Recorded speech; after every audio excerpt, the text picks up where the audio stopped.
சென்னை விருகம்பாக்கத்தில் வழக்கறிஞர் வெங்கடேஷ் படுகொலை செய்யப்பட்ட வழக்கில் அவரது நண்பர்கள் 2 பேரிடம் போலீசார் விசாரணை மேற்கொண்டு வருகின்றனர். அதனை அண்மை செய்தியாக பார்த்துக் கொண்டு வருகிறோம். இதுகுறித்த முழு விவரங்களை வழங்க செய்தியாளர் சுப்பிரமணியன் நம்மோடு இணைப்பில் காத்திருக்கிறார்.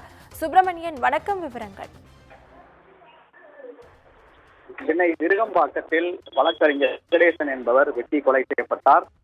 அவரது அடுக்குமாடி குடியிருப்பில் கடந்த 2 நாட்களுக்கும் மேலாக அழுகிய நிலையில் அவர் சடலமாக மீட்கப்பட்டார். அது மட்டுமல்லாமல் அவருடைய தலையில் அரிவாளால் வெட்டப்பட்ட அந்த அரிவாள் அப்படியே இருந்தது. இதை கண்டு போலீசார் அதிர்ச்சி அடைந்தார்கள். அது மட்டுமல்லாமல் அழுகிய நிலையில் சடலமாக கண்டெடுக்கப்பட்ட வெங்கடேசனுடைய உடல் பிரேத பரிசோதனைக்காக KK நகர் அரசு மருத்துவமனையில் வைக்கப்பட்டிருக்கிறது.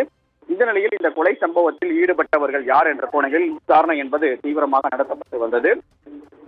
கொலை செய்யப்பட்ட வெங்கடேசன் முக்குளத்தூர் புலிப்படை கட்சியில் வழக்கறிஞர் பிரிவு மாநில இணைச் செயலாளராக இருப்பது விசாரணை தெரிய வந்திருக்கிறது.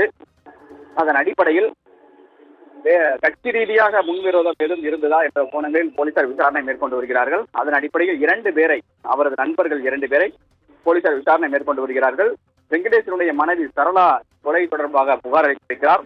அது மட்டுமல்லாமல் இந்த கொலை சம்பவத்தில் கார்த்திக் என்பவருக்கு தொடர்பு இருப்பதாக காவல்துறை தரப்பில் சந்தேகம் இருந்திருக்கிறது. அவர் சிவகங்கை மாவட்டத்தைச் சேர்ந்தவர். அவரை பிடிப்பதற்காக 3 தனிப்படைகள் அமைக்கப்பட்டிருக்கிறது. கார்த்திக் மீது ஏற்கனவே 27 வழக்குகள் நிலுவையில் இருப்பதாக காவல்துறை தரப்பில் தெரிவிக்கப்பட்டிருக்கிறது. அவர் ஒரு ரவுடி என்பதும் காவல்துறை தரப்பில் தெரிவிக்கப்பட்டிருக்கிறது. என்ன காரணத்திற்காக அந்த கொலை நடந்தது என்ற கோணங்களில் விசாரணையை போலீசார் தீவிரப்படுத்தியிருக்கிறார்கள். விவரங்களுக்கு நன்றி சுப்பிரமணியன்.